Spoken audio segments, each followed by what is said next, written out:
من لساني يفقه قولي मैं दूर हूँ मजबूर हूँ ऐ सैयदी आलम मैं दूर हूँ मजबूर हूँ ऐ सैयदी आलम दीदार दिखा दे नहीं आवाज़ सुना दो दीदार दिखा दे नहीं आवाज़ सुना दो मैं सूरत यूसुफ को नहीं चाहने वाला मैं सूरत यूसुफ को नहीं चाहने वाला मैं कैस के मानंद नहीं आशिक लैला मैं कैस के मानंद नहीं आशिक लैला मैं आशिक मौला हूँ मेरा इश्क दवाना मैं आशिक मौला हूँ मेरा इश्क दवाना ये जुमला जहाँ जिसके तजल्ली से उजाला ये जुमला जहाँ जिसके तजल्ली से उजाला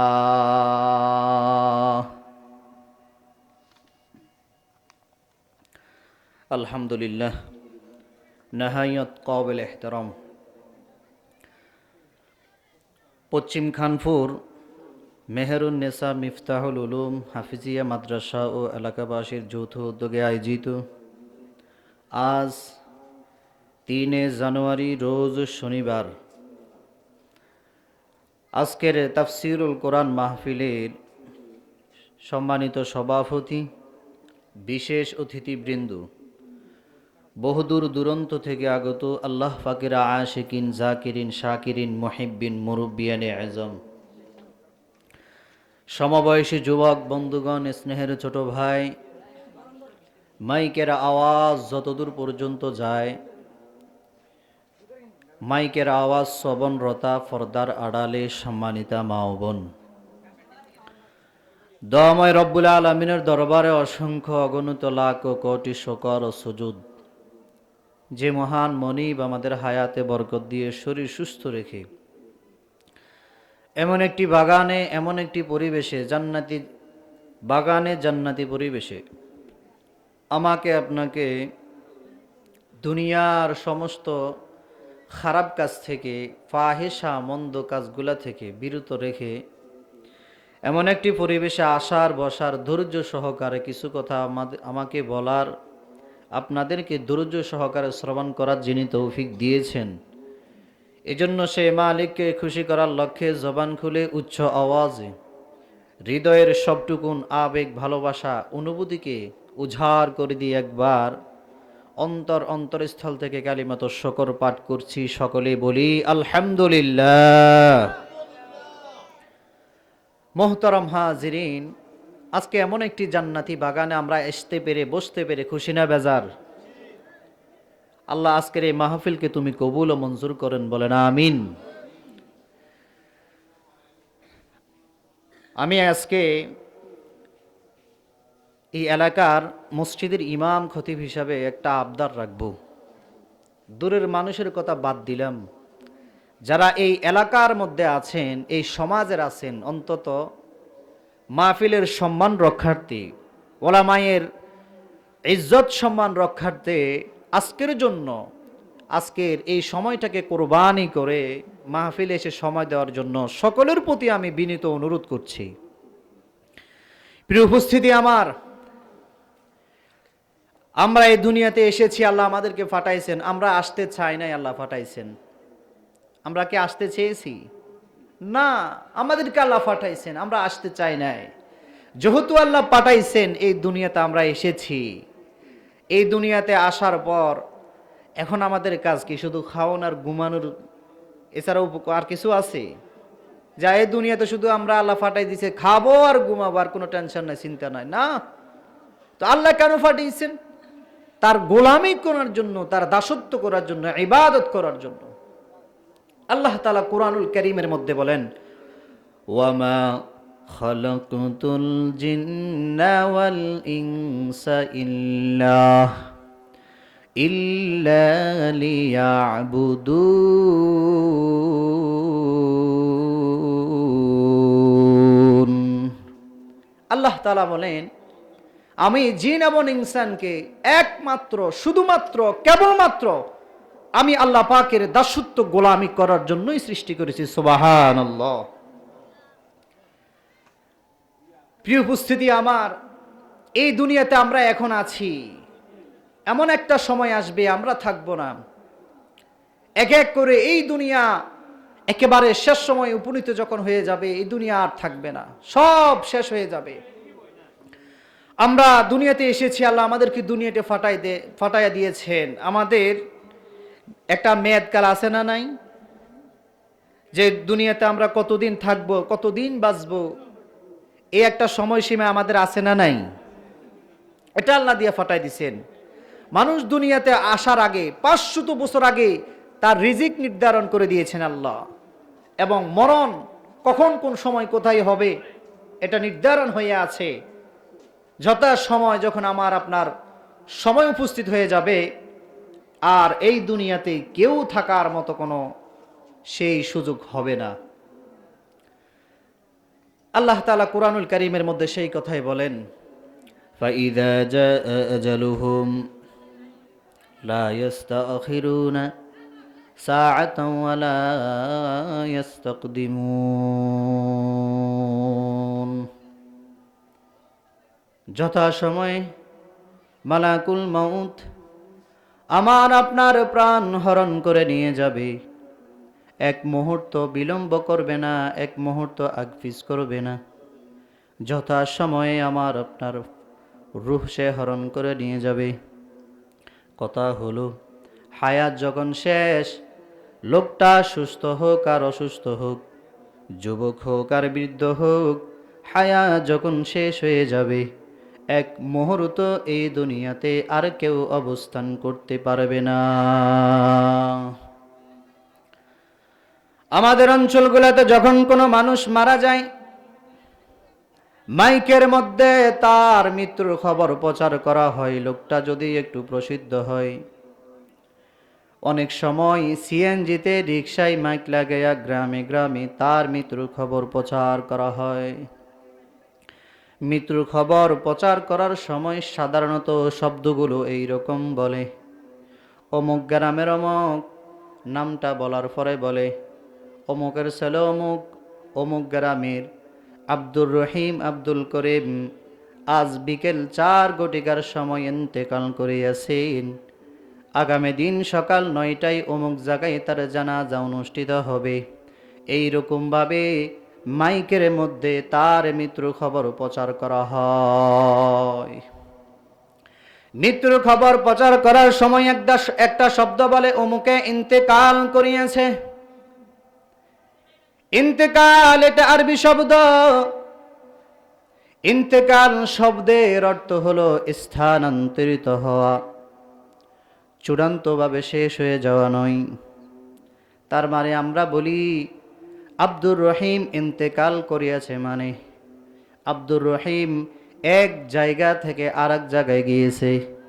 এতকাল আব্দুর রহিম ছিল দুনিয়ায়, ইন্তেকাল তথা স্থানান্তরিত হয়ে আব্দুর রহিম নতুন এক জগতের বাসিন্দা হয়ে গেছে। যেই জগৎটাকে হাদিসের ভাষায় যেই জগৎটাকে বলা হয় আলমে বরজখ, লোকচক্ষুর অন্তরালের এক জগৎ। ওই জগৎটা মানুষের সামনে নাই, মানুষের চোখে ওটা দেখার মতো ক্ষমতা আল্লাহ তাআলা দেন নাই। দেখা যায় না বিদায় অস্বীকার করার কোনো সুযোগ নেই। কারণ দুনিয়াতে আমরা অনেক কিছুই না দেখে বিশ্বাস করি আমি আর ওদিকে যাব না। আমাদের সকলকে আলমে বরজকের বাসিন্দা হতে হবে, আলমের বরজকের বাসিন্দা হওয়া লাগবে। আমাকে যদি শরীয়তের একেবারে সুনির্দিষ্ট নীতিমালার আলোকে যদি কবর দেওয়া হয়, আমাকে যদি জঙ্গলের হিংস্র বাঘ যদি খেয়েও ফেলে, সমুদ্রের হিংস্র হাঙ্গর যদি আমাকে খেয়ে ফেলে, আমার মৃত্যু যেখানে হোক না কেন, আমার মৃত্যুর পরবর্তীকালীন সময় থেকে নিয়া একেবারে ইয়াউমুল হাসর পর্যন্ত আমাকে আলমে বরজখের বাসিন্দা হওয়া লাগবে। আলমে বরজকে আমরা থাকবো দীর্ঘকাল, তবে অনন্তকাল নয়। আলমে বরজকের অবস্থানটা হলো, যে লোকটা দুনিয়াতে নেক আমল করবে, ভালো কাজ করবে, ইমানদার, ওই লোকটা আলমে বরজকে শান্তিতে থাকবে।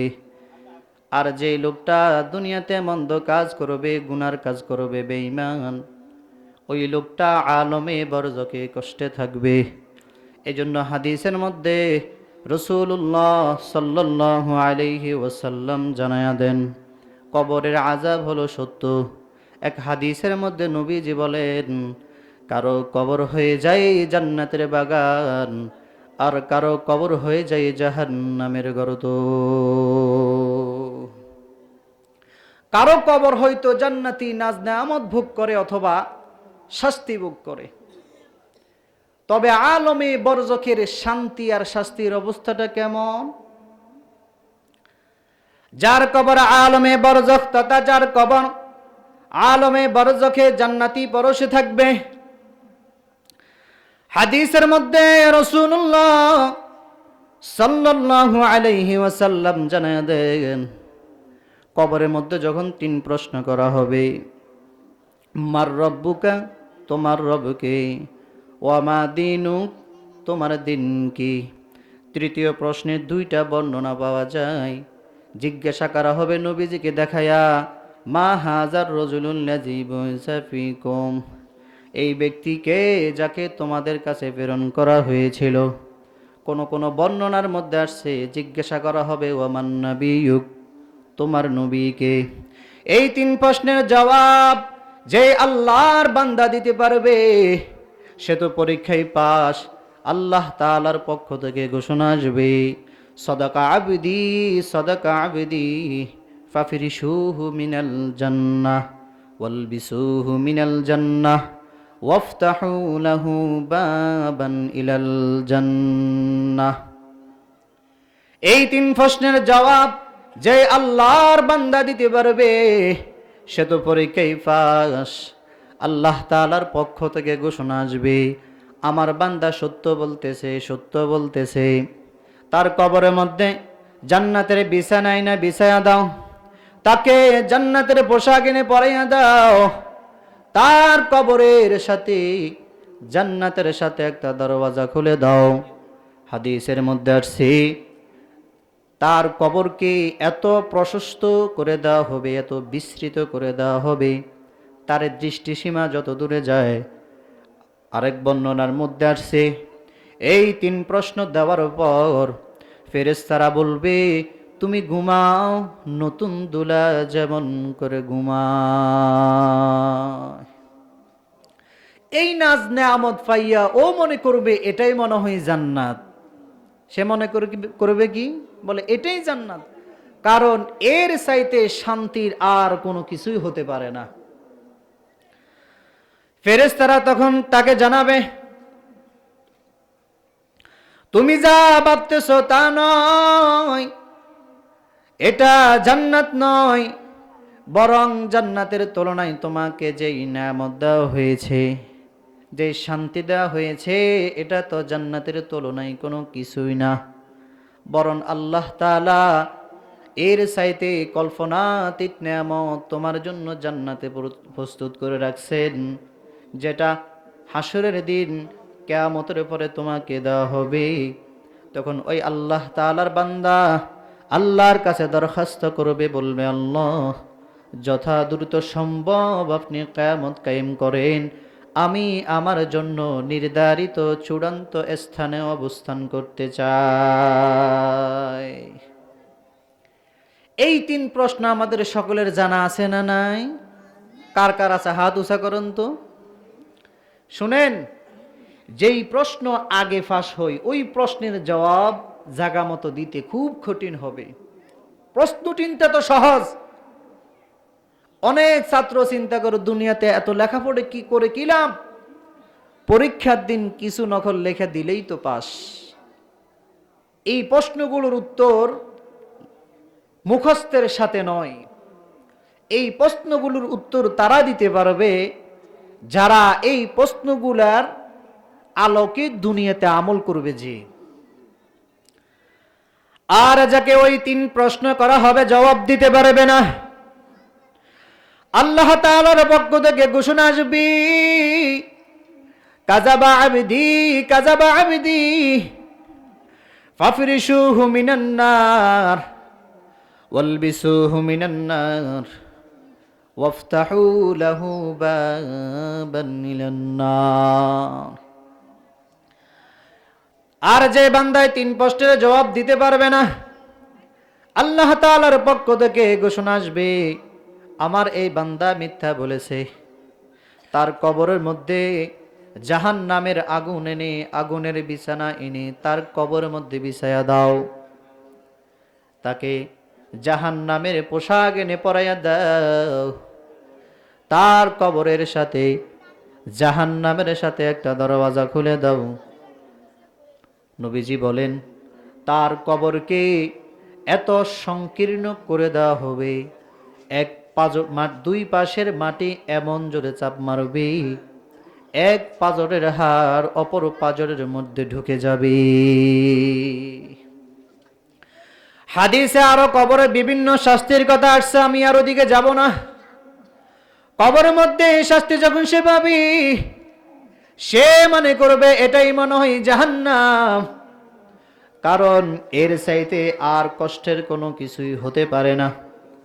ফেরেশতারা তাকে জানাবে, তুমি যা ভাবতেছো তা নয়, এটা জাহান্নাম নয়, তোমাকে যেই শাস্তি দেওয়া হয়েছে এটা তো জাহান্নামের শাস্তির তুলনায় অতি সামান্য শাস্তি দেওয়া হয়েছে।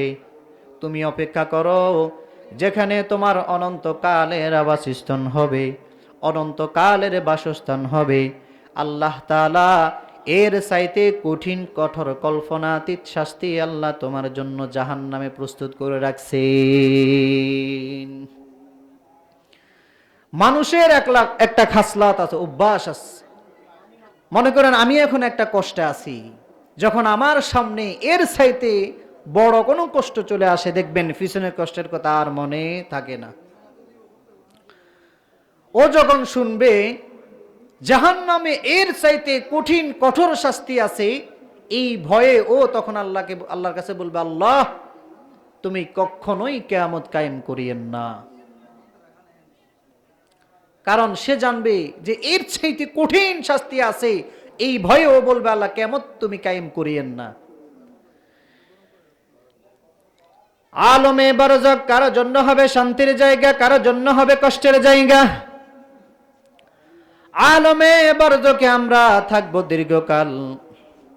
রাসূলুল্লাহ সাল্লাল্লাহু আলাইহি ওয়াসাল্লামের হাদিস থেকে কথা জানা যায়, যে মানুষটা সর্বশেষ আলমে বারজাকের বাসিন্দা হবে, ওই ব্যক্তিটাও কমপক্ষে 40,000 বছর আলমে বারজাকে থাকবে।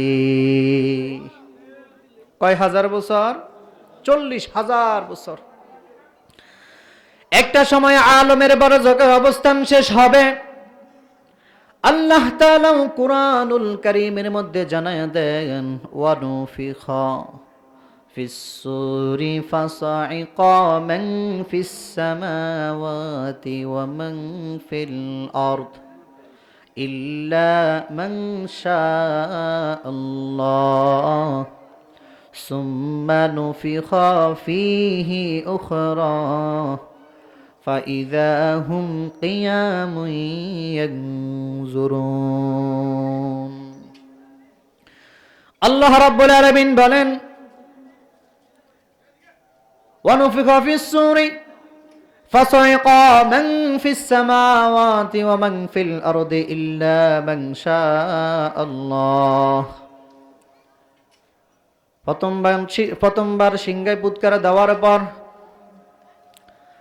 আসমান জমিনের মাঝে যা কিছু আছে, যত মানুষ আছে, যত মাখলুক আছে, প্রথমবার সিংহাই ফুৎকার দেওয়ার পর ফাসাইকা, ওই সিংহাই ফুৎকারের আওয়াজে সকলে অজ্ঞান হয়ে যাবে। আল্লাহ তাআলা যাদের সান সেগুলো ছাড়া সকলে অজ্ঞান হবে, মরবে, আলমে বরজকের বাসিন্দা হবে। হাদিসের মধ্যে থেকে জানা যায়, এবার দুনিয়া থেকে যেই বান্দা সর্বশেষ বিদায় নিবে, তার 40,000 বছর পূর্ণ হওয়ার পর আল্লাহ তাআলা আবার দ্বিতীয়বার সিংহাই ফুৎকারের আদেশ দিবেন। আল্লাহ তাআলা বলেন, সুম্মা নুফিখা ফীহি উখরা ফাইযা হুম কিয়ামুন ইয়ানজুরুন। অতঃপর ইসরাফিল আলাইহিস সালাম যখন দ্বিতীয়বার সিংহাই ফুৎকারে দিবেন, যাকে যেখানে কবরস্থ করা হয়েছে, যাকে যেখানে দাফন করা হয়েছে, প্রত্যেকে তার অবস্থান স্থল থেকে উঠে দাঁড়িয়ে যাবে। ফাইজা হুম কিয়ামুন ইয়ানজুরুন, ওইটা তারা ডানে বামে তাকায় দেখতে থাকবে কি হচ্ছে এগুলা। যেই লোকটা কবরের মধ্যে শাস্তিতে ছিল, আযাবে ছিল, শুধুমাত্র কিয়ামতের ময়দানে উঠবে, বিচার হয় নাই, জাহান্নামও যায় নাই, শুধুমাত্র কিয়ামতের অবস্থা দেখে ওই লোকটা যে কবরের মধ্যে আযাবে ছিল, সে তার আযাবের কথাও বলে যাবে। মনে করেন ঝড় বৃষ্টির দিনে ভর দুপুর বেলায় গোটা আকাশ মেঘাচ্ছন্ন হয়ে যায়, কালো হয়ে যায়, অন্ধকার হয়ে যায়। ওই সময় মনের মধ্যে একটু ভয় কাজ করে, কি করে না? কিছুই তো হয় নাই, শুধুমাত্র অন্ধকার হয়েছে, মনের মধ্যে ভয় কাজ করে। যারা কবরের মধ্যে থাকবে এরা শুধু কিয়ামতের ময়দানে উঠবে, কিয়ামতের অবস্থা দেখে তারা যে কবরের মধ্যে আযাবে ছিল, তারা তাদের আযাবের কথাও বলে যাবে।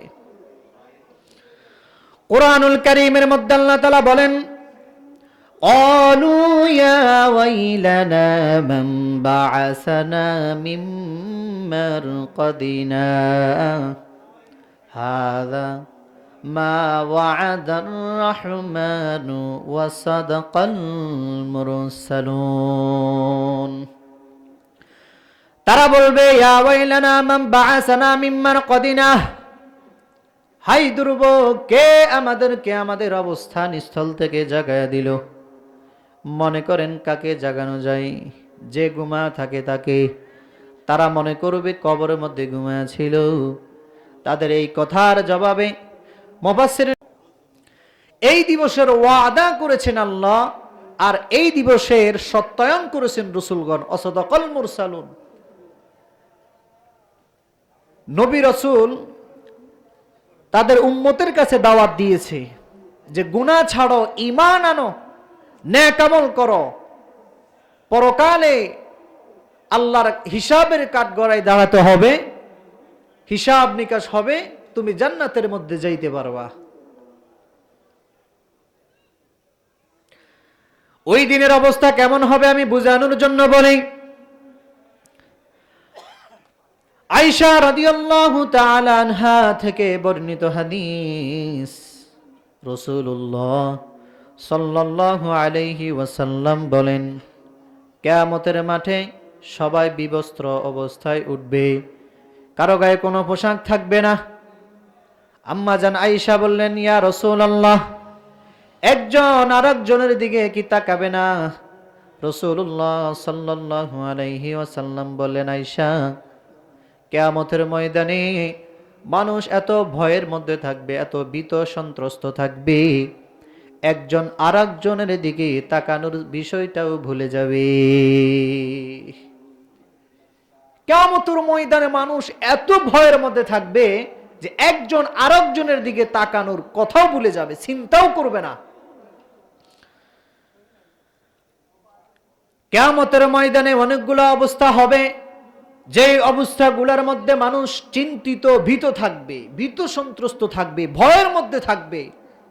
সব অবস্থাগুলা বলা আমার পক্ষে সময় সুযোগ কোনোটা নাই। যে অবস্থাগুলোর মধ্যে মানুষ চিন্তিত, ভীত থাকবে, ভীত সন্ত্রস্ত থাকবে, একটা অবস্থা হবে যখন মানুষদেরকে আমল নামা দেওয়া হবে। কি দেওয়া হবে বলেন? আমল নামা। আমল নামা কি? দুনিয়াতে আমরা যেটা করেছি সেটার খবর আর প্রতিদান দেওয়া হবে। আমাদের প্রত্যেকের সাথে ফেরেশতা আছে সব সময়, জানেন? আল্লাহ রাব্বুল আলামিন জানায়া দেন, তিনি তো সব কিছুই জানেন। আমার আপনার অন্তরের সব খবর আল্লাহ তাআলা জানেন। আল্লাহ তাআলা বলেন, ওয়ালাকাদ খলাকনাল ইনসানা ওয়া না'লামু মা তুওয়াসবিসু বিহি নাফসুক ওয়া নাহনু আকরাবু ইলাইহি মিন হাবলিল ওয়ারিদ। আল্লাহ তাআলা বলেন, তিনি তো সব কিছুই জানেন। আমার আপনার অন্তরের মধ্যে কি হয় সব কিছু আল্লাহ তাআলা জানেন। আমরা যদি আল্লাহকে প্রশ্ন করি, আল্লাহ অন্তরের খবর তো কেউ জানে না। আল্লাহ তাআলা বলেন, বান্দা জানার কারণ হলো ওয়া নাহনু আকরাবু ইলাইহি মিন হাবলিল ওয়ারিদ। আমি আল্লাহ তোমার শাহরগের চাইতে অধিক নিকটে। তার মানে আমি আমার যত কাছে তার চাইতে বেশি কাছে গে। সাথে সাথে আল্লাহ তাআলা জানায়া দেন, ডান কাঁধে একজন বাম কাঁধে একজন ফেরেশতা রেডি করে রাখছি। ইয ইয়াতালাক্কাল মুতালাক্কিয়ানি আনিল ইয়ামিনিহি ওয়া আনিশ শিমালি কঈদ মা ইয়ালফিযু মিন কাওলিন ইল্লা লাদাইহি রাকীবুন আতীদ। আল্লাহ তাআলা বলেন, বান্দা ডান কাঁধে একজন বাম কাঁধে একজন ফেরেশতা রেডি করে রাখছি। ডান কাঁধে যিনি, তিনি আমার আপনার ভালো কাজ নেক কর্মগুলো লেখেন, ভালো কাজের সাক্ষী হন। আর বাম কাঁধে যিনি, তিনি আমার আপনার মন্দগুলো লেখেন, খারাপ কাজগুলোর সাক্ষী হন। আল্লাহ তাআলা আরেকজন ফেরেশতা সম্পর্কে বলেন, মা ইয়ালফিযু মিন কাওলিন ইল্লা লাদাইহি রাকীবুন আতীদ। আমার আপনার জবান দিয়ে যেই কথা নিক্ষেপ করি, যেই কথা বলি, ওই কথাগুলা জবান থেকে বের করতে দেরি হয়। ওই সদা তৎপর ফেরেশতা আমার আপনার কথাগুলা সংরক্ষণ করতে দেরি করে না। মানুষের জীবন পরিবর্তন হয় চিন্তার কারণে। কিসের কারণে বলেন? চিন্তার কারণে। আমরা চিন্তা করি দুনিয়ার ক্ষমতার, টাকা পয়সা, বাড়ি গাড়ি, রেগুলার।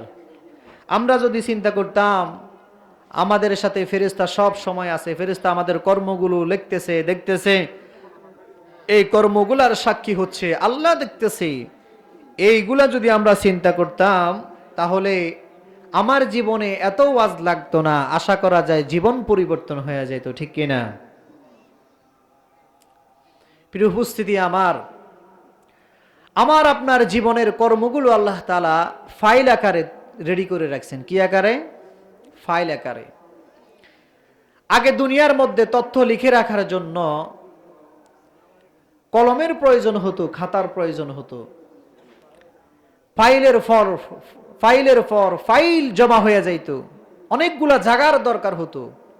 এখন হাজারো লক্ষ কোটি ফাইল, লক্ষ কোটি ছবি অল্প একটা মেমোরির মধ্যে সংরক্ষণ করা যায়।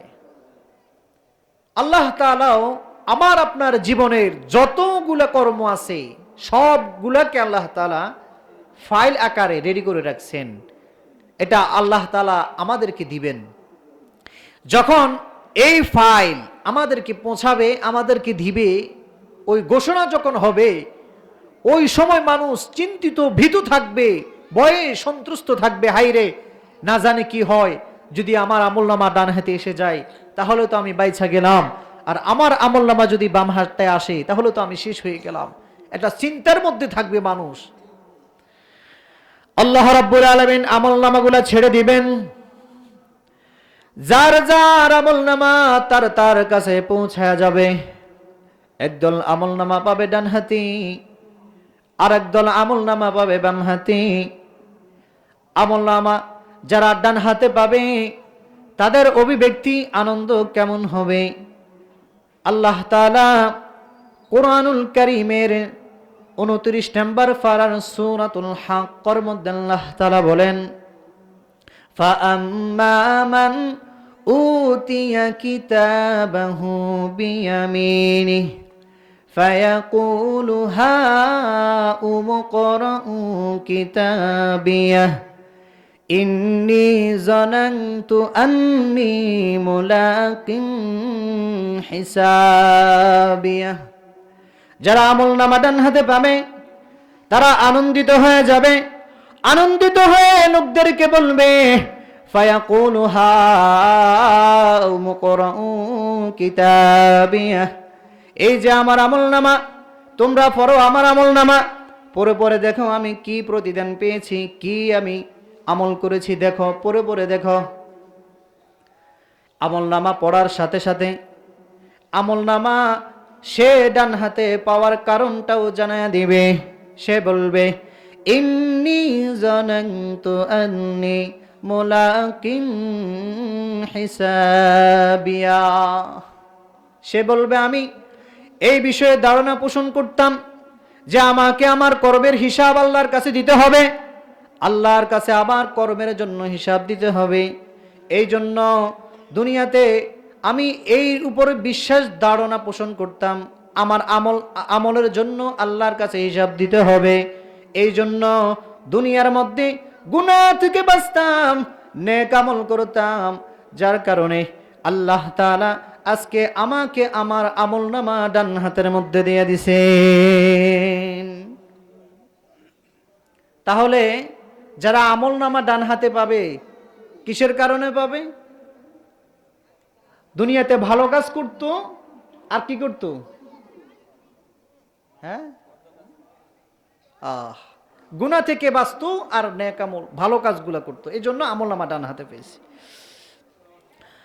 আর যারা আমলনামা বাম হাতে পাবে তাদের অভিব্যক্তি কেমন হবে সেটাও আল্লাহ তাআলা জানাইয়া দিলেন। ওয়া আম্মা মান উতিয়া কিতাবাহু বিয়ামিনিহি ফায়াকুলু ইয়া লাইতানি লাম উতা কিতাবিয়াহ ওয়া লাম আদরি মা হিসাবিয়াহ। যারা আমলনামা বাম হাতে পাবে তাদেরকে সরাসরি সামনাসামনি আমলনামা তাদেরকে বাম হাতে দেওয়া হবে না, তাদের বুক ছিঁড়ে পিঠ ছিঁড়ে পিছন দিকে নেওয়া হবে, তারপর আমলনামা দেওয়া হবে। আমলনামা যখন প্রত্যেকের হাতে পৌঁছায়া যাবে, এবার আল্লাহ তাআলা বলবেন, ইকরা কিতাবাকা কাফা বিনাফসিকাল ইয়াউমা আলাইকা হাসিবা। পড়ো তুমি তোমার কিতাব। আজকে যারা দুনিয়ার মধ্যে নিজের নামটাও লিখতে পারে না, ওই দিন আমলনামা পড়ার যোগ্যতা যিনি দিবেন তিনি কে? আল্লাহ আমলনামা পড়ার যোগ্যতা দিয়ে দিবেন, সবাই পড়তে পারবে। আমলনামা যখন পড়তে বলবে যে তুমি তো আমলনামা পড়ো, পড়ে পড়ে দেখো তুমি কি আমল করেছো, আজকে তোমার হিসাব করার জন্য তুমি নিজেই যথেষ্ট। আমলনামা কাফেররাও পড়বে, ইমানদাররাও পড়বে। আমলনামা পড়ে পড়ে কাফেররা বলবে, মালি হাযাল কিতাব লা ইউগাদিরু সগীরাতাও ওয়ালা কাবীরাতান ইল্লা আহসাহা। আজকে আমার আপনার গুনার খবর দুনিয়ার যদি কেউ না জানে, একজন যিনি আমার গুনার সম্পর্কে অবগত, আওয়াজ দিয়ে বলেন তিনি কে? ওই দিন আমার আপনার আমলনামার মধ্যে কোন গুনাহ আছে, কি আছে না আছে, ছোট বড় সব গুনাহগুলা ওই কিতাবের মধ্যে লিপিবদ্ধ হয়ে যাবে। তারা বলবে, হাই এটা কেমন কিতাব যে কিতাবের মধ্যে ছোট বড় এমন কোন গুনাহ বাদ নাই, সব লেখা আছে। আমলনামা যখন যাদেরকে বাম হাতে দেওয়া হবে তারা কি বলবে? ফায়াকুলু হাউম ইকরাউ কিতাবিয়াহ যারা আমল নামা বাম হাতে পাবে তারা বলবে ফায়াকুলু ইয়া লাইতানি লাম উতা কিতাবিয়া, হায় রে আমাকে যদি আমার আমল নামা না দেওয়া হতো, ওয়ালাম আদরি মা হিসাবিয়া, আমাকে যদি আমার আমলের হিসাব যদি না জানানো হতো কতই না ভালো হতো। আমল নামার খবর, আমল নামার হিসাব জানার আগে আমি যদি চূড়ান্ত রূপে ধ্বংস হয়ে যাইতাম কতই না ভালো হইতো, কতই না ভালো হতো। আমার আপনার এই সব হিসাব ওদিন আল্লাহর কাছে দিতে হবে। ফাইলগুলো রেডি আছে, প্রত্যেকের কর্মের কারণে আল্লাহর আদালতে আবদ্ধ থাকবে। আল্লাহ সেই কথাই বলেন, কুল্লু নাফসিন বিমা কাসাবাত রাহিনাহ ইল্লা আসহাবাল ইয়ামিন, প্রত্যেকে তার কর্মের কারণে আবদ্ধ থাকবে। মুফাসসিরিন কেরাম বলেন এটা হলো যারা আমলনামা বাম হাতে পাবে তাদের কথা বলা হয়েছে। যারা আমলনামা বাম হাতে পাবে তারা তাদের কর্মের কারণে তারা জাহান্নামের মধ্যে আবদ্ধ থাকবে। পর আয়াতে আল্লাহ তাআলা বলেন ইল্লা আসহাবাল ইয়ামিন, তবে তারা নয় যারা আমলনামা ডান হাতের মধ্যে পেয়েছে। যারা আমলনামা ডান হাতের মধ্যে পাবে তাদের ঠিকানা হবে কোথায়? যারা আমলনামা ডান হাতে পাবে তাদের ঠিকানা হবে জান্নাত। যারা আমলনামা ডান হাতে পাবে তারা তো সফল, আর যারা বাম হাতে আমলনামা পাবে তারা বিফল। এবার জান্নাতীরা জান্নাতের মধ্যে যাবে, জাহান্নামীরা জাহান্নামের মধ্যে চলে যাবে। মানুষ জান্নাতে যাওয়ার আগ পর্যন্ত চিন্তিত পেরেশানির মধ্যে থাকবে, আর হাসরের ময়দানে কেউ কাউকে চিনবে না।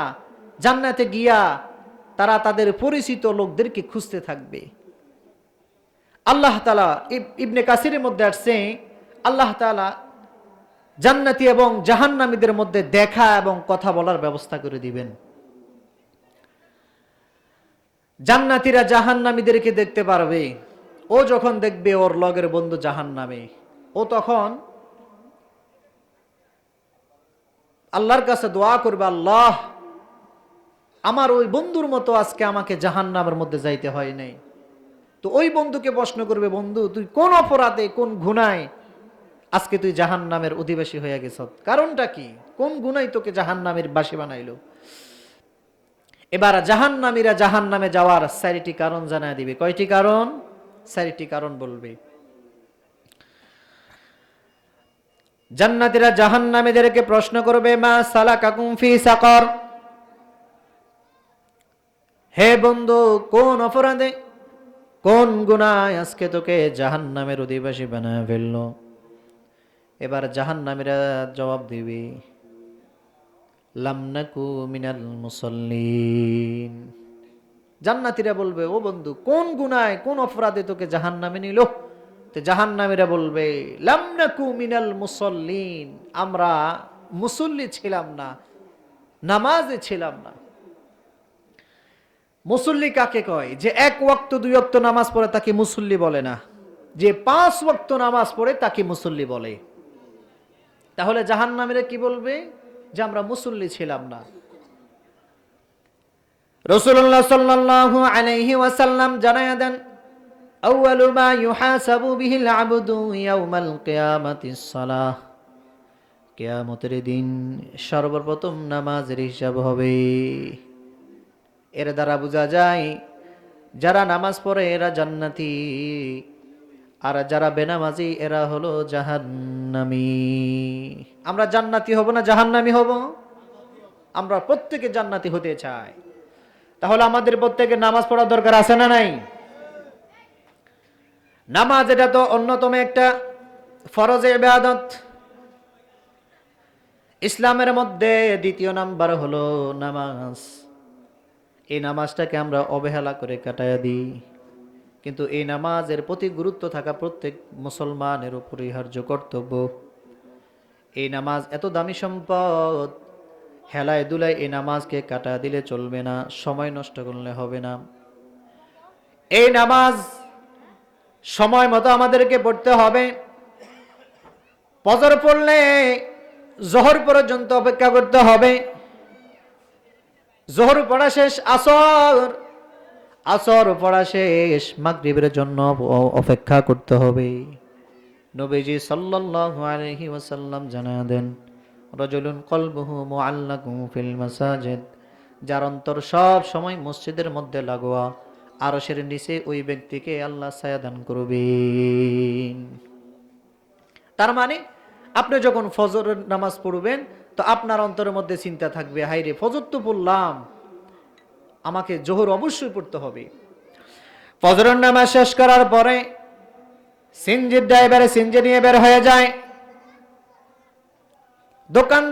দোকানদারের উদ্দেশ্যে বের হয়ে যায়। কৃষক জমিনের কাজ করার জন্য বের হয়ে যায়। প্রত্যেকের কাজের জন্য বের হয়ে যায়। সিনজিওয়ালা চিন্তা করে আমার যাত্রী যত হোক, দোকানদার চিন্তা করে আমার ক্রেতা যত হোক, কৃষক চিন্তা করে জমিনের মধ্যে যত কাজ থাকুক না কেন, জোহরে আজান দিবে সিএনজি চলবে না, জোহরে আজান দিবে আমার জমিনের কাজ চলবে না, জোহরে আজান দিবে দোকানের বেচা কিনা চলবে না, জোহরে আজান দিলে রওয়ানা দিতে হবে মসজিদের দিকে। এবার জোহরের নামাজ শেষ। জোহরের নামাজ শেষ করার পর ওই বান্দার মনের মধ্যে চিন্তা, আমার শরীর তো ক্লান্ত, যত ক্লান্ত থাক আমাকে অবশ্যই আসরের নামাজ পড়তে হবে। ওই বান্দা এবার আসরের জন্য অপেক্ষা করতে থাকে। যখন আসরের নামাজ পড়া হয়, এবার বান্দা চিন্তা করে যত খেলাধুলার মধ্যে থাকি, যত যে জামিলার মধ্যে থাকি না কেন, অবশ্যই আমাকে মাগরিবের নামাজ আদায় করতে হবে। এই বান্দা এবার মাগরিবের নামাজ পড়লো। মাগরিবের নামাজ আদায় করার পর এবার ওই বান্দা চিন্তা করে, হায়রে যতই ঘুম আসুক না কেন, এশারের নামাজ পড়ার আগে ঘুমানোই যাবে না। ওই বান্দা এবার কষ্ট করে এশারের নামাজ আদায় করলো। এশারের নামাজ আদায় করার পর এবার বান্দার মনের মধ্যে চিন্তা, যতই ঠান্ডা পড়ুক, যতই শীত পড়ুক না কেন, আমাকে অবশ্যই ফজরের নামাজ আদায় করতে হবে। ওই বান্দা বিছানার মধ্যে ঘুমায় থাকবে ঠিক, ওই বান্দা সারা রাত্র ঘুম যাবে ঠিক, ওই বান্দার সারা রাত্র নফল নামাজ পড়ার সব আল্লাহ তাআলা আমলনামার মধ্যে দিয়ে দিবে। এই বেটা হচ্ছে আসল খাঁটি মুসল্লি, যার অন্তর সবসময় মসজিদের মধ্যে লাগোয়া। নামাজ আমাদেরকে পড়তে হবে, নামাজ বাদ দেওয়া যাবে না, কারণ এটা অন্যতম একটা ফরজ ইবাদত। নবীজি মেরাজ থেকে আল্লাহর কাছ থেকে হাদিয়া আনলেন, এই নামাজ 5 ওয়াক্ত নামাজ আমার আপনার জন্য আনলেন, এটা আল্লাহর পক্ষ থেকে হাদিয়া। আমরা এটাকে যথাযথভাবে পড়তে হবে, অবহেলা করলে চলবে না। অনেক মানুষ নামাজ পড়ে, খুব ভালোভাবে নামাজ পড়ে, সব সময় মসজিদের মধ্যে নামাজ পড়ে, রুকু করে সেজদা করে, নামাজের মধ্যে সব সময় থাকে, কিন্তু মান্দার অন্তরের মধ্যে ইখলাস ঠিক নাই। ইখলাস যদি অন্তরের মধ্যে যদি ইখলাস ঠিক না থাকে, রাতভর ইবাদত করবেন, সারাদিন ইবাদত করবেন, 24 ঘন্টা যদিও মসজিদের মধ্যে পড়ে থাকেন, কোনো লাভ নাই। আল্লাহ তাআলা বলেন সূরাতুল মুলকের মধ্যে বলেন, আল্লাযী খালাকাল মাউতা ওয়াল হায়াতা লিয়াবলুয়াকুম আইয়ুকুম আহসানু আমালা। আল্লাহ তাআলা বলেন, বান্দা, জীবন এবং মরণ এবং জীবনকে আমি আল্লাহ তাআলা লিয়াবলুয়াকুম পরীক্ষা করার জন্য সৃষ্টি করেছি। কেন পরীক্ষা করবেন? আইয়ুকুম আহসানু আমালা, আল্লাহ দেখতে চাই কারা সুন্দর ভালো আমল করে, কারা ভালো আমল করে, আল্লাহ তাদেরকে দেখতে চায়। তাহলে আমরা মুসল্লি হয়ে যাব, নামাজি হয়ে যাব। জাহান্নামীরা বলবে আমরা নামাজে ছিলাম না, আর আমরা প্রত্যেকে নামাজি হয়ে যাব। আল্লাহ আমাদের প্রত্যেককে কবুল করুন, বলেন আমিন। এবার 2 নম্বরে বলবে ওয়ালাম নাকুনু তুইমুল মিসকিন, আমরা মিসকিনদেরকে খানা খাওয়াইতাম না। কি করতাম না? মিসকিনদেরকে খানা খাওয়াইতাম না। ইয়াতিম মিসকিনদেরকে দেখতে না পারা, তাদেরকে খানা না খাওয়ানো, এটা ছিল আবু জাহেলের খাসলত। আবু জাহেল দেখতে পারতেন না ইয়েতিমদেরকে, ঘাট ধাক্কা দিয়ে বের করে দিতেন।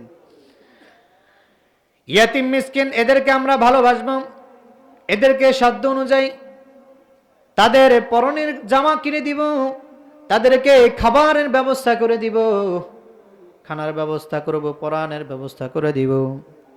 কারণ নবীজি আমার আপনার নবী যে ছিলেন ইয়াতিম নবী, আর আবু জাহেল ইয়েতিমদের হক গুলা মেরে খাইতেন, তাদেরকে ঘাট ধাক্কা দিয়ে বের করে দিতেন। আবু জাহেল ইয়েতিমদেরকে দেখতে পারতেন না, এজন্য আমরা ইয়েতিম মিসকিন যারা আছে তাদেরকে খানা খাওয়াবো। খানা খাওয়ানো এটা ইসলামের মধ্যে অন্যতম একটা ফজিলত কাজ। কিন্তু আফসোসের বিষয় হলো অনেকের বাবা বিছানার মধ্যে অসুস্থ থাকে, বাবার ওষুধের খরচ দেয় না, চিকিৎসার জন্য টাকা দেয় না, আর ওই বাবা যখন ইন্তেকাল করে মারা যায়, ওই সন্তান সুদের উপরে টাকা নিয়ে 3টা গরু কোরবানি করে জবাই করে মানুষদেরকে খাওয়াই সওয়াব রেসানি করার জন্য। বলেন এটা যদি করে সওয়াব হবে নি? সওয়াব হবে না। এই যে মানুষদেরকে খাওয়ায়, কেন খাওয়ায়? তার বাবার উপকারের জন্য, লাভের জন্য। কিন্তু ওই সন্তান বাপ যখন বিছানার মধ্যে পড়ে থাকে, তার খবর নেই না, ওষুধ দাওয়াই নেই, দেয় না, সুস্থতার জন্য অসুস্থ হয়েছে ডাক্তার দেখায় না, টাকা দেয় না, আর বাপ মারা গেলে সুদের উপরে টাকা নিয়ে গরু জবাই করে মানুষদেরকে খাওয়ায়। এটা কেন খাওয়াই? আমি মনে করি আনন্দে খাওয়াই, খুশিতে খাওয়াই। কেন বলে বুড়া মরছে ভালো হয়েছে, কারণ এতদিন তো সম্পদগুলো আটকানো ছিল, এখন মারা গেছে, বিদায় হয়েছে, ভালো হয়েছে, সম্পদগুলো এখন আমার হয়েছে, মানুষদেরকে খাওয়া, আনন্দে খাওয়ায় এটা। আর খানা যে খাওয়ায়, এই খানাগুলা খাওয়ার একমাত্র হকদার কারা? ইয়েতিম মিসকিন অসহায় যারা, তারা। অথচ তাদেরকে খানা দেওয়া হয় না। খানার মধ্যে ফ্যান্ডেল করে 2টা বা 1টা করে, বাহিরে ফ্যান্ডেল করে, ভিতরে স্পেশাল ভাবে খাওয়ায়। যারা এতে একেবারে গরিব, এরা ফ্যান্ডেলে খায়, একটা গোস্ত দিতে তাও হাড্ডির সাথে গোস্তর কোনো গন্ধ নাই। যখন বলে আমাকে আরেকটা গোস্ত দাও, বলে আর দেওয়া হবে না, যা দিছি তাই খা, নাইলে ভাগ। তার মানে এটা, এই খানাগুলা খাওয়ার একমাত্র হকদার যারা, তাদের